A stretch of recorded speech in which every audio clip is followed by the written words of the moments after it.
Hi, good evening. I'm Miguel Jiménez. I am the director of the Lit Luz Book Club. Thank you for being here tonight. If you don't know, the Lit Luz Book Club is a book club. It's a part of the Lit Luz Festival. We read the books of Mexican and U.S. American authors, and then chat with those authors, and then get to see them and hear more from them during the Lit and Luz Festival, which I'm really excited to announce that our 2021 Chicago Lit and Luz Festival will take place November 1st through the 6th. It's going to be a hybrid festival with online and in-person events. And this year's host for our live magazine show is the University of Chicago's Logan Center for the Arts. If you want to learn more about the festival and participants and programs, please sign up for our newsletter and follow us on social media. There's going to be some links in the chat. And same goes for the book club. If you want to read some of the book club books and get some book club announcements, there's going to be a link in the chat as well. Tonight, our guests will be in conversation with each other, and afterwards, we'll hold a Q&A with Daniel Borzutzky. So please submit any questions you want to ask Daniel in the chat. I'm going to introduce our guests, and then I'm going to hand it over to them. And like I said, you'll see our guests in conversation discussing Daniel's book, and then we'll have a little portion at the end for Q&A. So again, just another reminder: submit your questions in the chat, and we'll get those to Daniel. So I'll begin introducing Daniel Borzutzky. Daniel Borzutzky is the author of 2021 Lit and Luz Book Club Selection, written after a massacre in the year 2018 by Coffeehouse Press, alongside with several other poetry collections, including the Book of Interfering Bodies and the Murmurs of the Rotten Carcass Economy, the performance of Becoming Human, winner of the 2016 National Book Award, and Lake Michigan, a finalist for the 2019 Griffin International Poetry Prize. His translation of Galo Ghigliotto's Valdivia received the National Translation Award. He has also translated books by Chilean poets Raúl Zurita and Jaime Luis Huenún. He teaches at the University of Illinois at Chicago and is a Lit Luz Artistic Director. Our special guest author and visual artist is painter and poet Valerie Mejer Caso. She was born in Mexico City into a family of European immigrants. She is the author of the poetry collections Edinburgh Notebook by Action Books, translated by Michelle Gil Montero, Reign of the Future, also by Action Books, translated by C.D. Wright, Forrest Gander, and Alexandra Zellman, De la Ola, El Atajo, Geografías de Niebla, Esta Novela Sur, which was translated by Michelle Gil Montero as This Blue Novel, and Ante el Ojo de Cicople, in her book De Elefante a Elefante won the Spanish government's Gerardo Diego 1966 International Award. So I'm going to hand it over to Daniel and Valerie.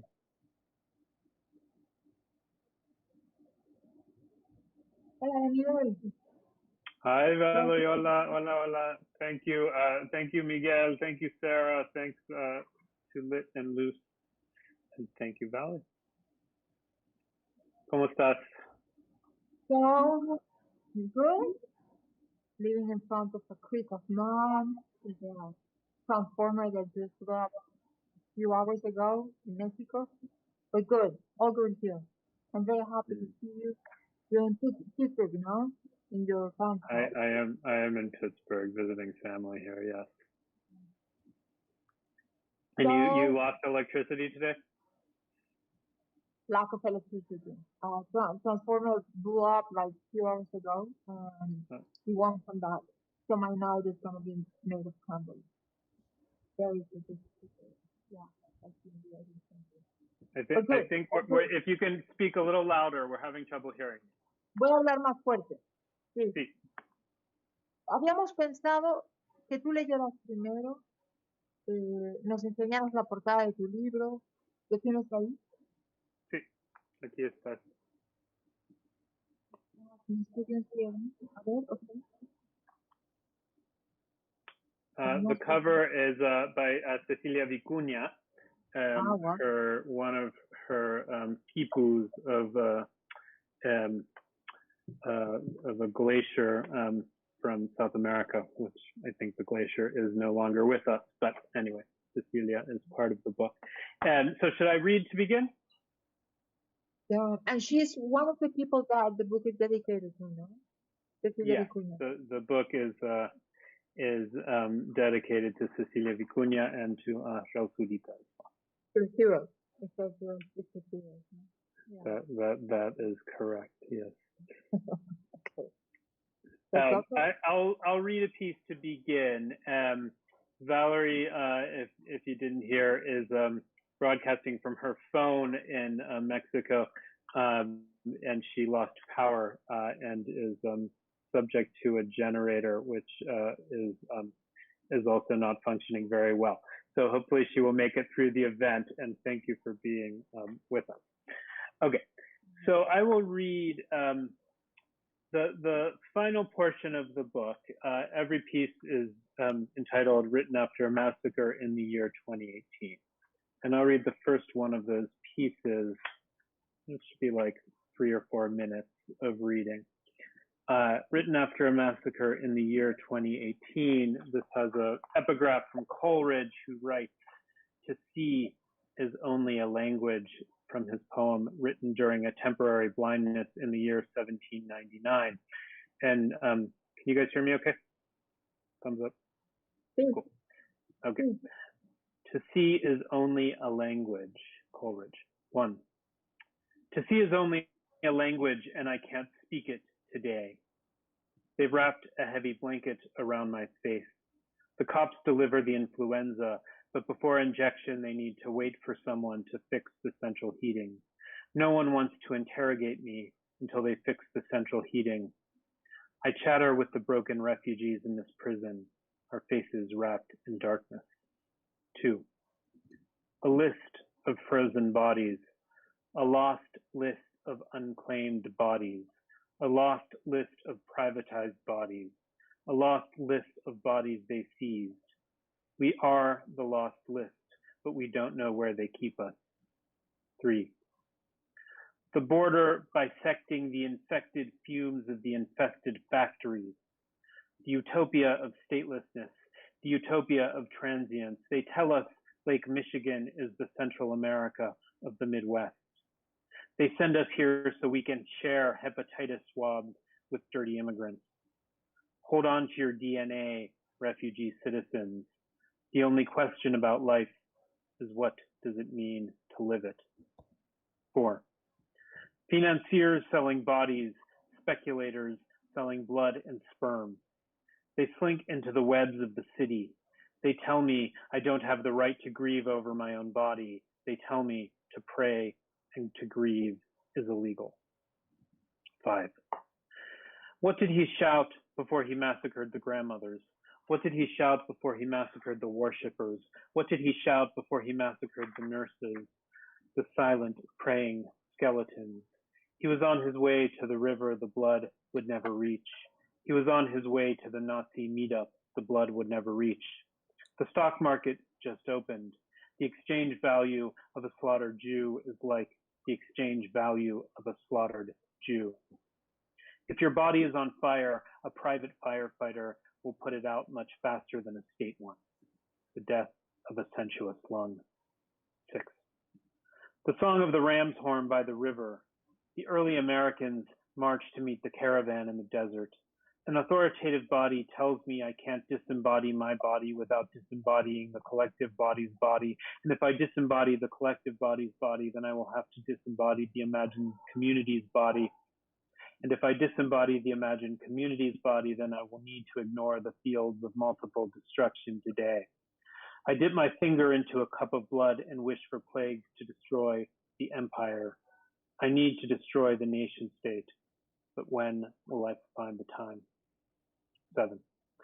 The bourgeoisie pay taxes to kill immigrants, bathe in the cryptocurrency of a bank that will never exist. 8.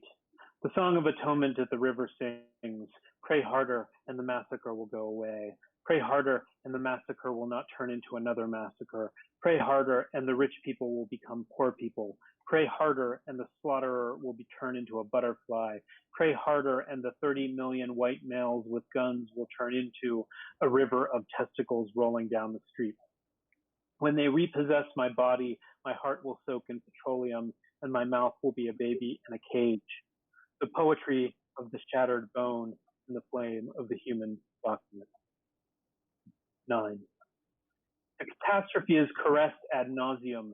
The greased-up multitudes are not afraid to say the same thing over and over again. Death leaks from their shoes, and the slaughtered Jews are like slaughtered Jews. I dream about returning to a prayer that doesn't exist.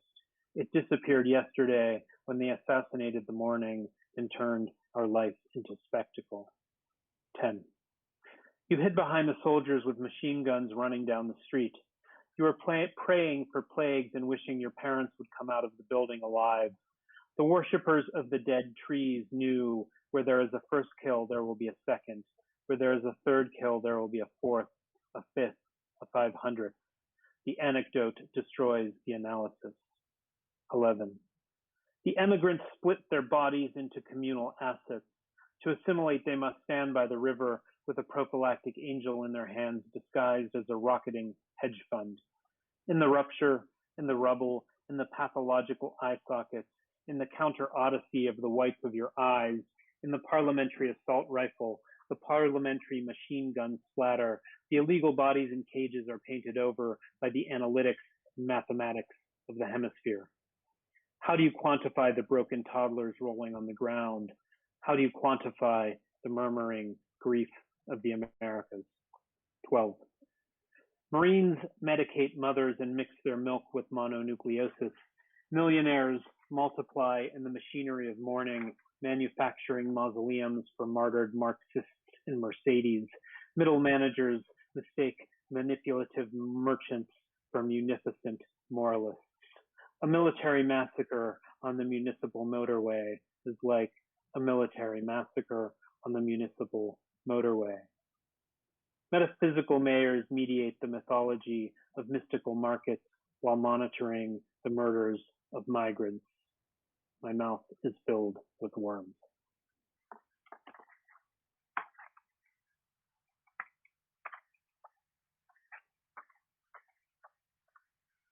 And I'll stop there for now.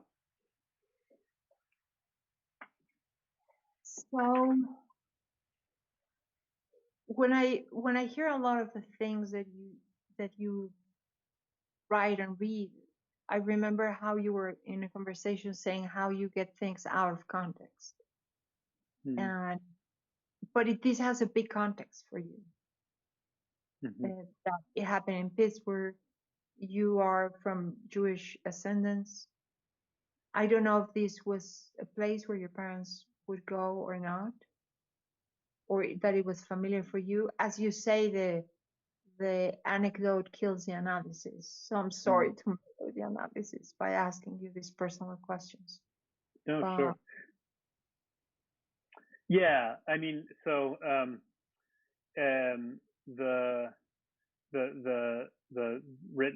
massacre in the year 2018 refers in the main to the massacre at the Tree of Life Synagogue in Pittsburgh, which is around the corner from where I currently am. I grew up going to that synagogue. My family were members there.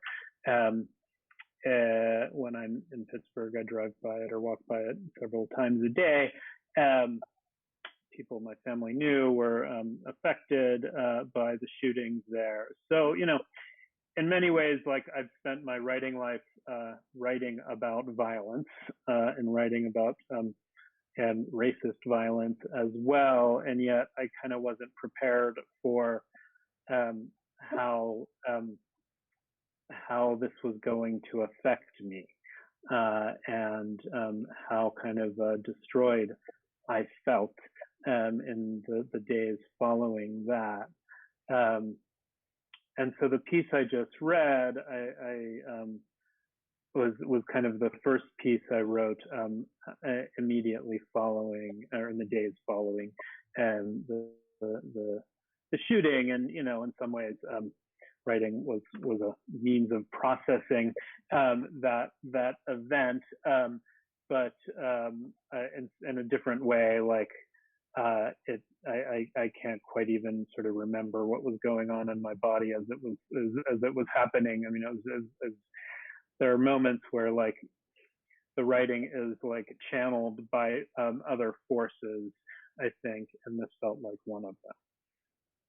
Yeah, it feels like this thing that you write things. There's that dilemma in the book I found, dilemma of biography, that there might be some release in putting in evidence that biography, but that it actually makes you feel much worse. And that reminds me of something Zurita said in El Día Más Blanco. It's a memoir of his childhood where he said, I wrote it with a hope of feeling better after, and I actually felt worse. No? Valerie and I are both very close with Raúl Zurita, the Chilean poet. Is that might be? Did I meet you through Raúl? We met there with your reading of El Canto a Su Amor Desaparecido, the action books presentation at this big place in the AWP in Washington. I don't know if you remember that all the curtains had horses painted that were running towards you guys. So it had this surrealistic element. And there's this moment where Raúl is saying, ah,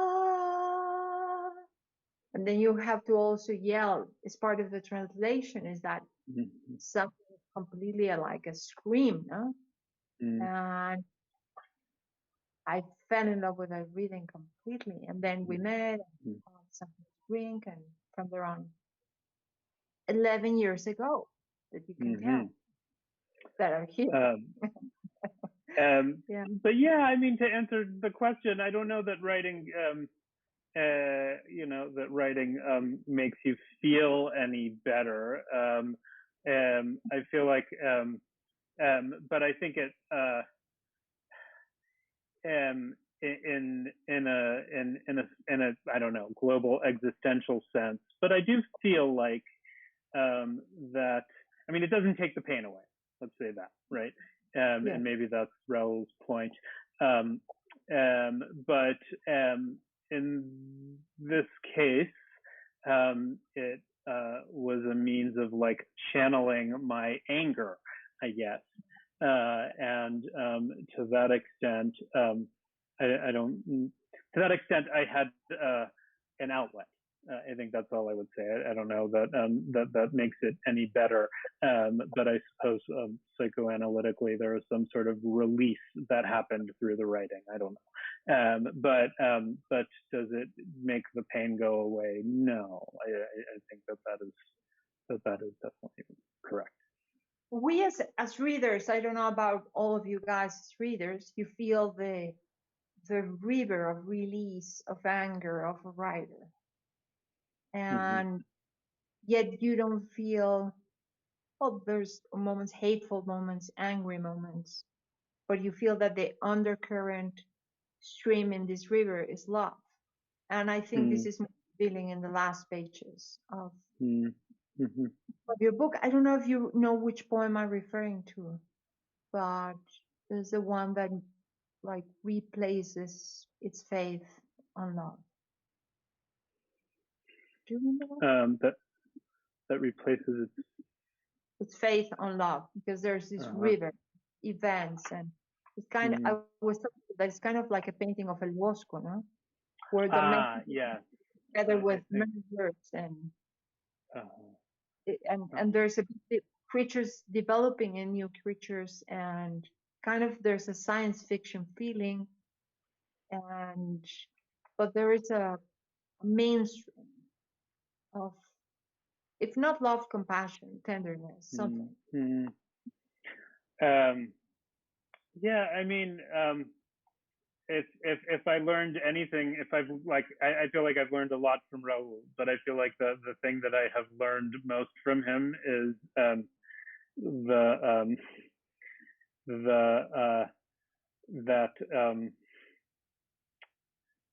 anger and love are not incompatible. I don't know that Yeah. that one's ability to kind of write about the things that you care the most about, to do it, and I won't say requires, but to do it with a sense of love is a way of making one feel, I don't know, a part of it, connected to it, rather than like it's simply like something you are like analyzing from the outside, right? It is something that is in you, and that that reminds you that you are thinking about relationships, and that you're thinking about other people, and that is the sort of thing that makes these moments tolerable. In your poems, we all notice, all your readers, that there are multitudes and multitudes. And of course, we want to pick your brain of how do you hold this humanity where some are changing costumes and developing into new creatures, and challenging the system through the juxtaposition of words. I'm talking about your strategy, but also your connection with this humanity. Well, thank you. I don't know about the. If you want to read something else, that would be good. Do I want to read something else? Sure, I would love to read something else. And I'll think about something which might address the question you're asking in a different way.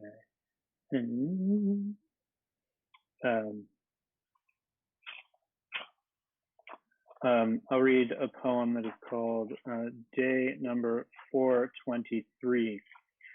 It's probably about the same length as the other. And actually, so as I was saying earlier, I kind of wanted to have this book be like an exorcism of the year 2018. It felt really important to me that there be that I like get rid of 2018, and I wanted to finish it, but then 2020 happened, and I was like, oh, you know, like all the years suck. But everything in the book was completed in 2018 except for this piece, which I wrote in 2020. I think that is correct to say. Day number 423. The beach is burning in the middle of the city, and they tell us the lake is not dead, but we know it has disappeared into the chemical blankness, and the sand is full of disease, and the water is full of petroleum, and the water is full of bodies with cadmium and arsenic in their ears. They have lead in their mouths. They are falling out of the sky, or they are bones in the earth. They are clinging to something. They are clinging to each other. They are clinging to the air, to the trees, to the breath, to the night. And you are a wounded shoulder in the hypnosis of the emergency. You are shrapnel and inexhaustible love.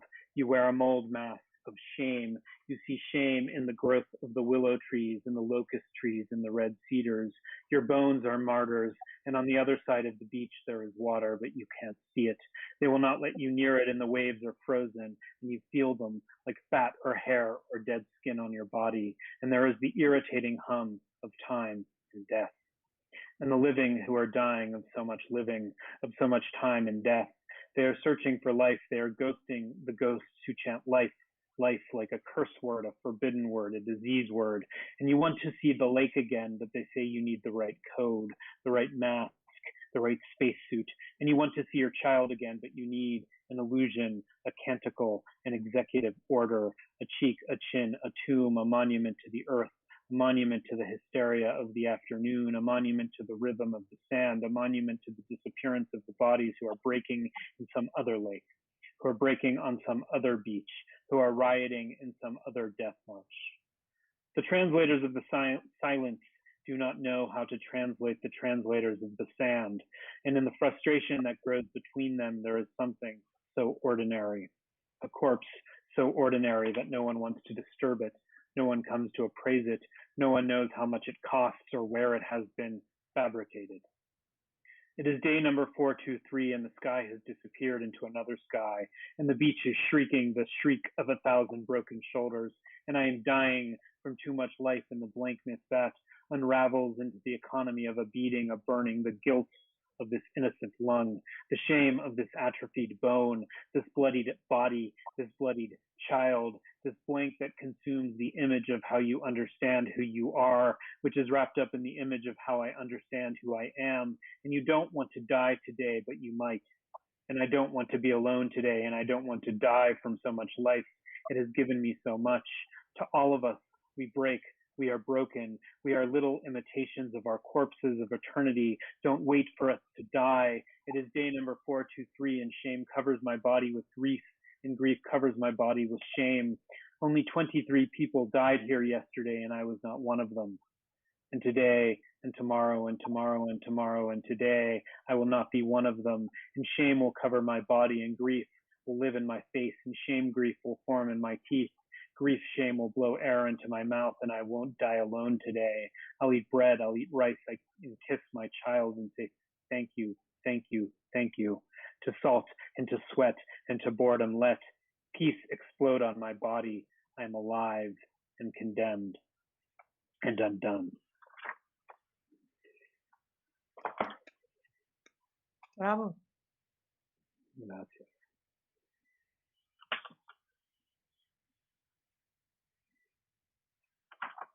So there are few poems where there's a lot of I. Mm-hmm. There's more to, mostly a day, no? A day, a he. This is, I was thinking for a weird reason in Miguel Hernandez. Mm. And the place of el yo, el a mí me pasa, el yo estoy absorbiendo esto, no? I am absorbing all of this. Mm-hmm. And that's where you say you're channeling, no? Something. Mm-hmm. Not to analyze what you're going through, but. And I, in contraposition to this, I'm very interested in the phrase of saying the anecdote kills the analysis or defeats the analysis, something like that. Mm-hmm. Mm-hmm.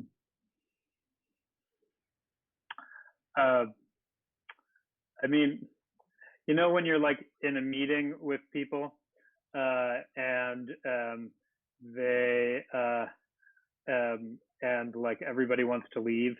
No, well, there's that, but where like people begin to kind of tell personal stories that begin to like obscure the larger issue that is happening because they can only kind of see the situation. They only want to see the situation through their personal story, right? And I often think about how there is this like weird relationship between like in those cases, right, where there's this sort of weird relationship between trying to arrive at like a communal consensus and how one sort of personal experience gets in the way of it. And I think that was one idea, I think, that I feel like is sort of always thinking about. But I think too, you know, maybe more pertinently to something like a shooting, where it has become so anecdotal, right? And that is, I guess, the kind of reality of these types of shootings, but also kind of hate crimes, and that they get absorbed as being anecdotal rather than specific events because they happen so much, right? But to, of course, the people who are affected by it, they're the most important and most specific things that can ever happen, right? And so I think the sort of question is like one of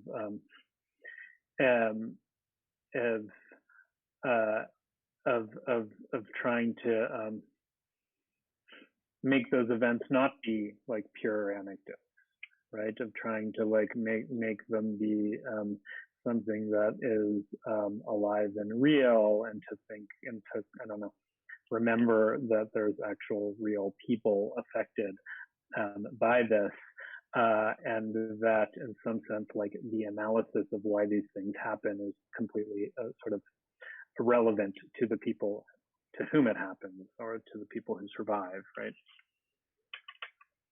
And definitely, I think that in your book, both things are happening. You are making emphasis in the individual, in the specific anecdote, in every one of the characters, and at the same time, in this big thing that is currently happening. And I think we have time for you to read Murmur. I think this is kind of a short poem. Sure. I can do that.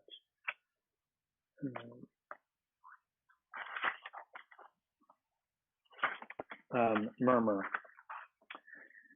What is the voice? Who is the voice? When is the voice? Does it murmur backwards? Does it murmur with mud in its mouth, with blood in its mouth? There are blades in its mouth, dogs in its mouth. There is a nation in its mouth, the border in its mouth. There is a wall at the border in its mouth.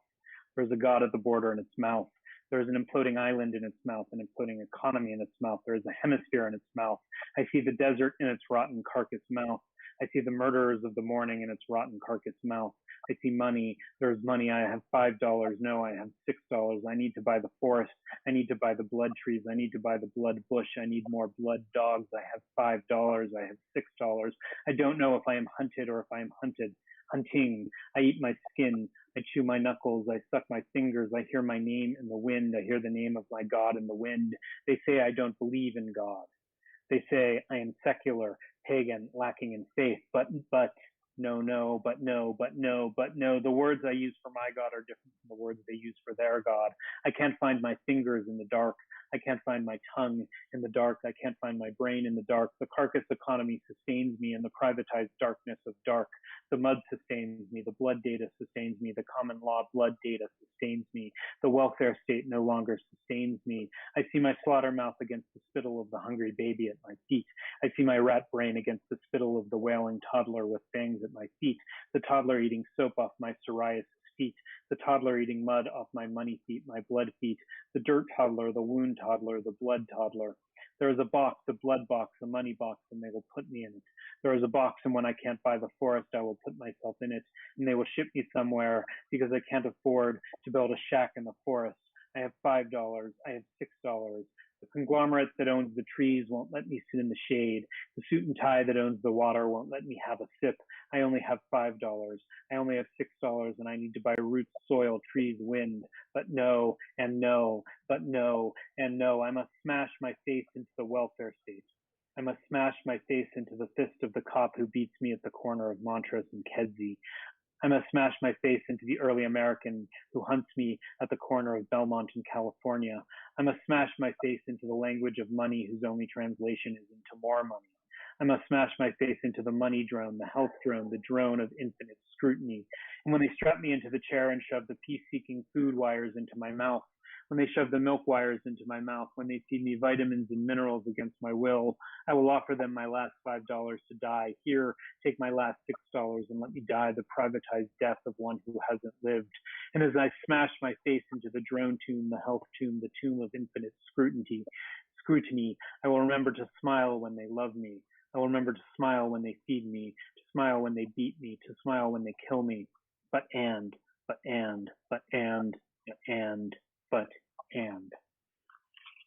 Bravo. So with this, I think we close. Thank you, Daniel Borzutzky, Sarah Dodson, Miguel Jiménez.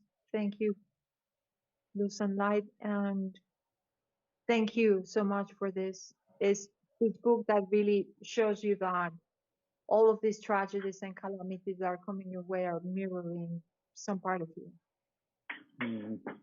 Thank you, Valerie. Gracias. Gracias. Miss you. Come see us in Chicago. Saludos a todos desde México. Gracias. Okay. Bye. Ciao. Ciao. All right, so I'm back because I have some questions that were coming in, some from directly from the book club. So I'll start with this one, Daniel. This question came from the book club. There's kind of two questions that I see here that kind of speak to each other, and I think they're about process. If you could indulge us in the process of writing these poems.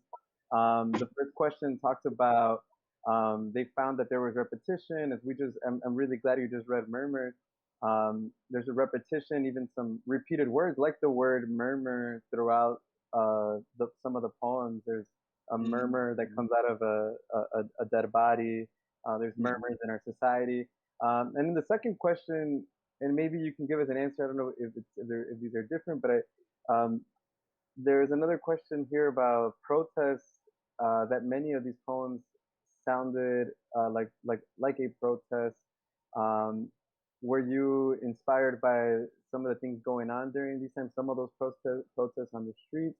So I'm wondering, yeah, if you could speak to that, either the repetition of these poems or protests during this time. I mean, in some sense, the repetition takes place over several books.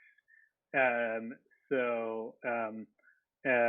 have a book called In the Murmurs of the Rotten Carcass Economy. The first poem I read has a line, the murmuring, how do we quantify the murmur and grief of the Americas? I think the title of the book, the working title of the book I'm writing now is called The Murmuring Grief of the Americas. And so I think there is both like repetition at the level of like lines, which I don't know, generate a kind of like rhythm and energy that I feel like I need when I'm writing often, but also I guess over the course of books, and that is, I guess, a way of saying that, I don't know, I guess I have separate books, but maybe they're all just really one big book, if like and also Murmurs sort of goes back to Juan Rulfo and Pedro Páramo, his novel, which was originally going to be called Los Murmullos. And Juan Rulfo kind of famously didn't write a lot of books. He was sort of, when asked about why he wrote so little, I think his answer was something like, why do I need to write lots of books? Like, isn't it enough to write one really good book? And also the murmurs in Juan Rulfo are the murmurs of the dead, who are completely sort of integrated into life. And I won't go too far into the Juan Rulfo hole, but his way of integrating the dead into life was very important to me, and I guess has sort of always been a part of my own writing in lots of ways, and my own thinking about how we live with the dead integrated into our lives, which perhaps Mexican culture is more accustomed to doing than that in the U.S., right? But nevertheless, here we are living sort of amid the dead, right, in lots of different ways. So that's one answer. The answer of protest, and was I thinking about protest? I mean, again, I was, this book was, as I was editing the book, and the endnote of the book certainly refers to the protests of 2020 in the aftermath of the shooting of George Floyd in particular. I don't know that I was thinking in 2018 of like a particular protest, but I was thinking about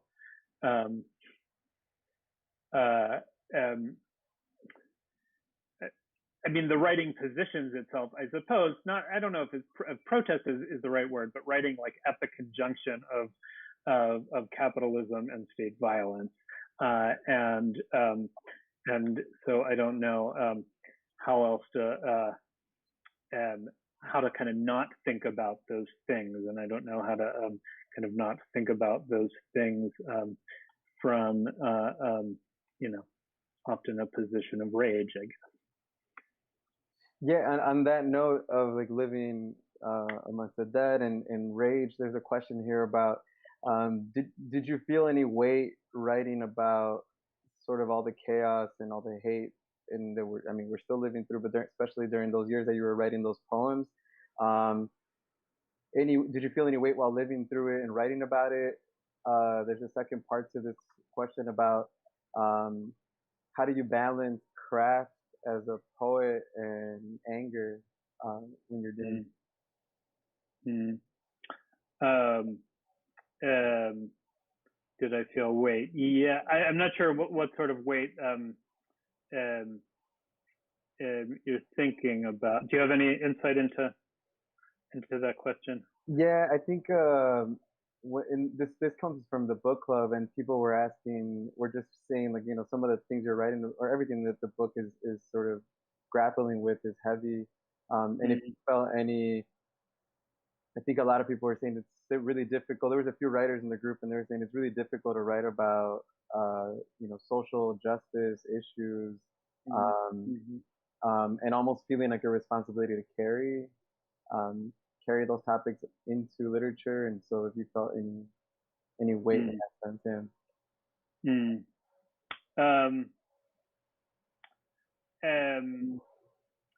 you know, I don't know that I don't want to use the word responsibility, because I don't think that that's what it is about, but it's more like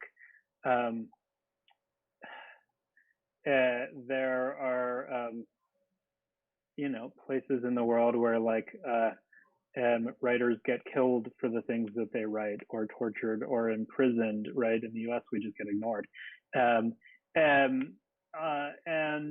so having some formation out of a tradition of South American literature, which saw itself often as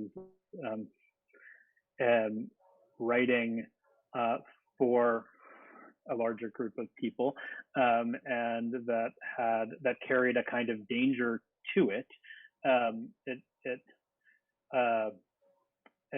suppose that is often that was the kind of work that I was most drawn to and was reading a lot of, but I don't know. I guess the other part of it is I sort of think there's like a false distinction that is made between the political and the aesthetic, and like in kind of U.S. Creative writing culture, I think we are often taught that those things don't correspond, and that you are sacrificing your craft or your aesthetics by writing about things that are important to you. I think that's what it comes down to, and I guess this sort of gets to the second question. I don't see a kind of contradiction between those two things, right? I think that it's not so much a question of like writing about things that are heavy. It's a question about like writing about what's important to you, and or about what's important to me. And I don't know how to not do that, and I don't know why one would want to do that. So I think that's a partial answer, I guess. Well, okay, I think we have time for a couple of more questions. Sure. This one is, there's no mention of Trump or those in his administration. However, there is language that he used during his term, shithole country, and some of the logic that they used in an attempt to justify the brutal treatment of undocumented peoples. What was the decision for not using his name? Was it still the necessity for historical record, the importance of recording that without giving someone like him space in your book? So, I mean, I guess the first thing I would say is to do that would be to simplify the cause. Right. I mean, as I said, I've sort of been writing the same book and thinking about the same things. I've been thinking about immigration, the undocumented, the rhetoric of the anti-rhetoric towards anti-immigrant rhetoric over several books for, I don't know, 10, 12 years now. And that was not born in 2016. After when the performance for Becoming Human received the National Book Award, it was like the week after Trump was elected, and there was sort of like this question about like that book's prescience or relationship to the present, and I sort of had to like keep reminding people that I wrote that book like squarely in the Obama years, and it was as much about probably more about immigration than this book is, right? So it's not to say that like things didn't get worse in the Trump years, and that the rhetoric got more became more open. Like that's what happened, right? That it was being spouted in ways, but it wasn't hidden before either. And I think that is what I would say, right? Is that the sort of Trump years witnessed like liberals discovering that racism was like completely built into the fabric of everyday life, but that doesn't mean it wasn't before that, right? So I think that's part of it. There is a poem that is directly about the wall, which and the notion of yes, shithole countries. But yeah, I mean, I think that's what it would. I think it would sort of falsely date it in some ways to say it was like specific to the years 2016 to 2020. I see. This will be our last question. There's this one actually came from the book club. The question was about how a lot of the poems in this book seem to bring to our attention that living through neoliberalism, we lose a lot of things beyond sort of like our freedom, or that we lose ourselves, we lose our capacity to love, to empathize. And the question here is, was there something that, and that was something, before I asked the question, there was something that our book club talked about, of how some of those things are present.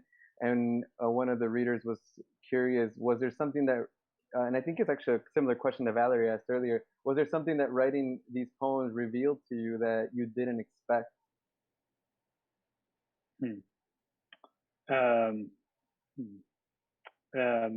That I didn't expect, and you're thinking like particularly about like capitalism.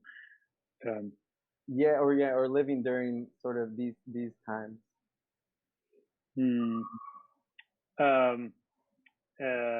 Or maybe across your books, as you've mentioned, you've been writing, sort of paying attention to these issues and their effect on humanity. Yeah, I mean, I don't know if it's something that I didn't expect, right? But I think there,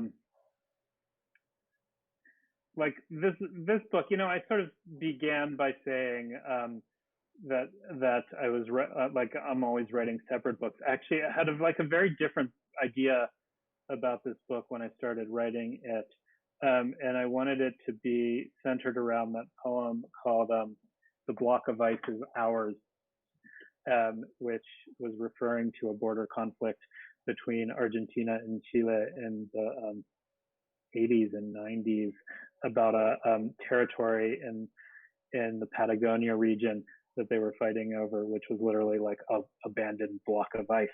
And it almost escalated into a military conflict. And I had like memories and mismemories of this event. And so I was thinking a lot about trying to think about like a border crossing in different contexts, and border conflict in different contexts. and I guess like no matter how sort of far away I got from the U.S. context, it sort of always came back to money in different ways, right? And I was sort of always coming back to that, I guess. So I don't know if that's like something I learned, but that just kept happening. That when you try to talk about anything else, you just end up talking about money. Well, on that note, on the money note, we'll close out. Thank you so much, Daniel Borzutzky. Thank you so much, Valerie Mejer Caso, for joining us from Mexico. Thank you both for being here tonight. And I'm going to close out with a few. Can I just say a last thank you? Yeah. Miguel, thank you so much for choosing the book, and to the members of the book club for reading it, for your thoughtful questions. Like in times when one is feeling low, to like know that like actually people are reading your book and talking about it like means more than you might imagine. So thank you so much. Yeah, thank you. No, we loved it. The book club loved it. So again, the book, and I have it with me here. The book is Written After a Massacre in the Year 2018. You can find it in your local bookstore. Support your local indie bookstore. You can find it in Chicago if you're in Chicago with our book club partner, the Pilsen Community Books. So thanks again to Daniel and Valerie. Just a closing announcements here. I just want to do one last thank you actually to Johnny Barra at Q4 Media for tonight's live stream, to Jaime Garza of Los Santos for the opening music, Flotando by Alma Fuerte, his solo project, and to Pilsen Community Books, as I mentioned, for being our official book club partner. Find book club titles in their online store, and visit their physical shop in Chicago. You can see a link in the chat for their store. And check out our website, litluz.org. Again, that's litluz.org. And sign up for our newsletter to learn more about this November's Lit and Luz Festival. You can also learn more about the book club there, as I mentioned earlier. So check it out, and we hope to see you for the next book club, and keep an eye out for announcements for our festival. Thank you very much, and have a good night. Gracias, Miguel. Bravo, Daniel. Bye, thank you.